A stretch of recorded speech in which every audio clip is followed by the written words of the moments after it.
Oi gente, bem-vindos a mais um vídeo. Hoje estou aqui com... Ô, Rubens. Pode chamar. Ela nem sabe quem ela convidou. Ah, muito bom. Prazer, meu nome é Rubens. Eu esqueci de verdade o nome dele. Então, a gente está aqui para falar sobre uma coisa muito séria, apesar de a gente estar dando risada, sobre o Dia da Consciência Negra. Estamos na Semana da Consciência Negra e eu resolvi, gravar um vídeo sobre esse dia importante que não é muito pautado, não é muito falado. E eu trouxe um homem negro para estar falando sobre a consciência negra. Ok. Para você, qual a importância da consciência negra? O porquê ela tem que ser mais falada na sua percepção? Muito boa pergunta. Acho que uma questão de reflexão do papel do negro na sociedade.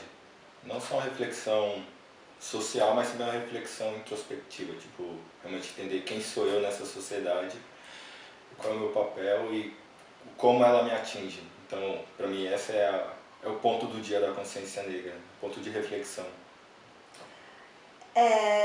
Quando você se deu conta de que você sofria racismo? Nossa, muito boa pergunta. Acho que a partir... para mim mesmo, sofrer racismo foi desde sempre. Mas como a gente não tem esse contato com a informação, a gente não entende o que é racismo, o que é discriminação, então acaba meio que normalizando nessa questão. Tipo, sofri, mas eu não sei o que está acontecendo, então é algo normal. Então desde criança isso acontece. Mas a partir da minha adolescência que eu comecei a pesquisar, não pela escola, que é uma coisa muito triste, foi mais por coletivos,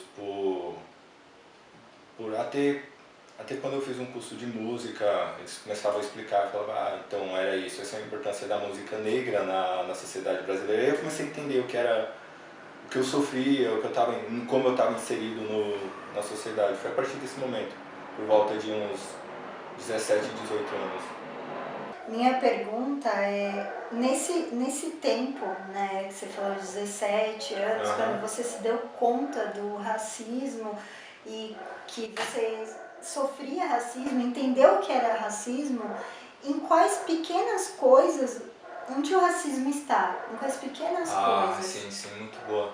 Tipo, como você falou, depois dos 17, 18, eu comecei a perceber que o racismo no Brasil ele é bem diferente de um racismo nos Estados Unidos, onde lá é tipo, totalmente escancarado e a pessoa realmente se abre e fala eu sou racista, eu não gosto de tal pessoa, eu não gosto de me relacionar. Diferente no Brasil, pela miscigenação, teve toda uma estruturação de um racismo diferente, um racismo meio velado, meio escondido. E essas pequenas coisas é tipo, entrar no supermercado e o segurança tá atrás de você. Teve até um episódio que eu tava indo para um condomínio e aí eu tava com meus amigos e meus amigos passou, o segurança não perguntou nada. Quando eu fui passar, ele pediu meu RG e falou, onde você tá indo? Aí meus amigos já notou que aquilo era uma discriminação, parou e falou, ei, ele tá com a gente. Aí nesse momento o segurança percebeu o que ele fez e ele falou, não pode passar. Essas pequenas coisas, tipo uma vez no supermercado, o cara chegou e falou, você tá roubando o supermercado, levanta a camisa. Eu vi pelas câmeras. E isso eu tinha 7 anos de idade. Tipo, essas pequenas coisas. Outra coisa também que pode ser bem pautada é a questão do padrão de beleza. Que quando eu era criança eu sofri bastante com isso. Tá na escolinha, quem é a mais feia da sala? Quem é o negro que tem cabelo duro? Supor, minha mãe falava, penteia o cabelo para trás que ele vai ficar liso. E você, quando é criança, quando recebe essa informação, cria uma fé que vai ficar bonito, que você é feio, que quando crescer, fazer tais coisas, vai ficar bonito. Então, são essas pequenas coisas que está o racismo, que as pessoas não percebem, que é de forma velada. Bom, eu como uma pessoa branca, o que eu assim vejo na consciência negra, o que eu posso dizer por mim, é que a gente reproduz o racismo. porque a gente tá numa sociedade onde ela já é ensinada o racismo, ela já é internalizada, já é enraizada o racismo. Então você tem que ir se desconstruindo, indo atrás. Eu fui entender melhor o que era o racismo e entender mais o lado das pessoas negras a partir do momento que eu comecei a conversar mais com as pessoas, a debater mais esses assuntos, que é muito importante que não é debatido. Nas escolas nunca é falado. Eu estudei em escola religiosa, então nem se fala. E aonde foi mais assim debatido, que eu tive a sorte de ainda ter um pouco, muito pouco, mas eu tive essa sorte, foi na faculdade de psicologia, da qual sou formada.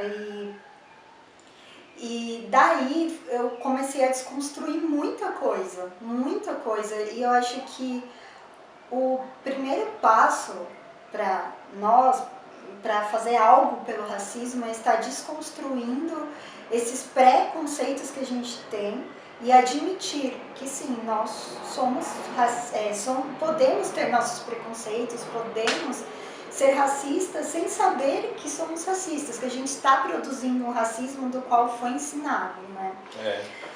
Você pode opinar sobre isso? Eu posso. Eu vou falar que tipo, o racismo estruturado é exatamente isso. Só parar, é como se fosse o machismo. Que ele acontece, vem pelo patriarcado, no caso vem pela elite, a questão negra vem por uma elite que ditou uma certa regra, que acabou sendo nossa herança depois da abolição.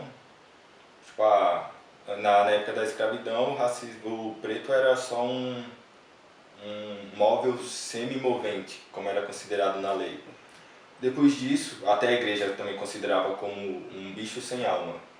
E depois que teve a abolição, precisava-se de mão de obra, então o racismo veio como essa estrutura para fazer uma manutenção de uma classe que ia trabalhar para outra, etc. E é por isso que a gente tem essa herança de racismo estruturado. É como, vamos dizer, colocar o preto no lugar do preto. Tipo, o preto não tem que subir porque ele precisa ser aquela mão de obra para gerar lucro para uma sociedade capitalista, de certo modo. Então a gente sempre volta a questão negra para a questão econômica. Porque os negros, eles foram escravizados, né? E eles serviam uma elite, o poder maior, onde eram brancos, e como sempre, né, os negros eram escravizados. E isso é um reflexo que a gente vem vivendo os tempos até hoje. A questão econômica dos negros, se a gente for parar para raciocinar na época que teve a abolição, em 1888, teve todo um aparato, vamos assim por dizer, da elite, da aristocracia, da oligarquia, não sei qual termo usar, para fazer com que aquela classe continuasse sendo a mão de obra, mesmo não sendo escravizado. Por exemplo, eu esqueci o nome, foi em 1890, por aí, que foi um decreto que eles fizeram abrindo o Brasil para a imigração. E nesse decreto, todos os povos, só da Europa era legalizado imigrar para o Brasil. Tanto que eles davam terreno, davam até casa, pagavam a passagem da família poder emigrar. E lá no decreto está escrito que só os negros, os africanos não poderiam migrar. E nesse momento que se dá o embranquecimento da população brasileira. E a gente vai ver também em 1945, na época do nazismo, o Brasil também seguiu essa linha. Tanto que eles tentaram fazer uma eugenia, até a Constituição daquela época foi baseada muito pensando nesse embranquecimento do Brasil, a CLT também.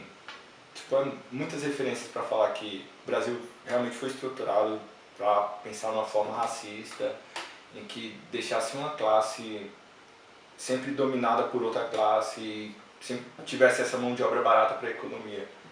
Tanto que teve uma lei que proibia os negros de estudar, teve outra lei que o negro não poderia ter terra, e aí você vai fazer um comparativo com as universidades daquela época. Tipo, eles davam 50% das vagas da universidade era voltado para as pessoas que tinham terra.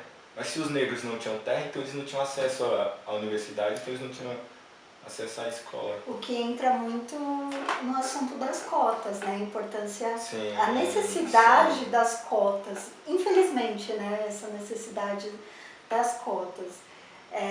O que você pode dizer, na sua visão, como homem negro, sobre as cotas? Sim. As cotas, elas vêm muito com essa pauta de reparação histórica. Não só pela escravidão, mas por todo esse aparato, por leis que não derem exceção ao negro na sociedade ter a oportunidade de crescimento. E eu vejo muito hoje que o pessoal pega numa linha presente, tipo, mas a sociedade é igualitária, os negros têm os mesmos direitos que os brancos, então por que eles querem cotas? Mas se você pegar pelo fator histórico, você vai perceber que o avô do negro, ou até o próprio pai do negro, o pai, bisavô, não teve tanta inserção quanto os brancos tiveram no processo histórico. Se você pegar uma lei que até certo tempo não dava permissão para o negro estudar, então você pensa, meu bisavô não estudou, então ele não pôde votar, então ele não teve participação, ele não entendia que realidade ele estava inserido. E nisso, o negro não tendo esse aparato, essa inserção durante esse século, depois da abolição, eles acabaram sendo perpetuados como uma classe baixa, a classe C. E sempre vai estar nessa classe, nunca tem a oportunidade de crescimento. E perpetua essa questão de ser a mão de obra e nunca quem vai ter uma equidade, uma igualdade. Igualdade não existe. Igualdade, exatamente, igualdade. Então, foi importante ter tocado nesse assunto de igualdade, de cotas, porque é bem diferente, né? É importante diferenciar a igualdade de justiça, que a justiça tem a ver, como você falou, com a equidade. Equidade. Equidade. Antes de a gente fechar, eu queria fazer uma pergunta. Sobre o negro ter preconceito com ele mesmo, ou o branco achar do racismo inverso. O que você pode dizer sobre esse assunto? Que tem muitas pessoas brancas que realmente acreditam, até negros, acreditam no racismo inverso. O que você falaria? Qual seria a sua ideia sobre isso?